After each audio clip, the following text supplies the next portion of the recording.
تاني عدى وفات عدى وفات ويلعب الكرة العرضية، فرصة، هو جول جول جول جوه جول.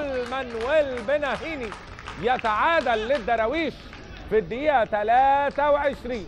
لسه بقول لك الاسماعيلي عنده مشكلة في عملية البناء والتحضير، وأول كرة تتلعب صح اتعملت بنفس الطريقة تقريبا، هدف مشابه مع الفارق طبعا انه هنا وقف وشاط في الجول، هناك كان خدع حسام على طول مباشرة، انما برضه جت من ناحية الوينج الشمال زي ما جول سموحة جه من ناحية الوينج الشمال.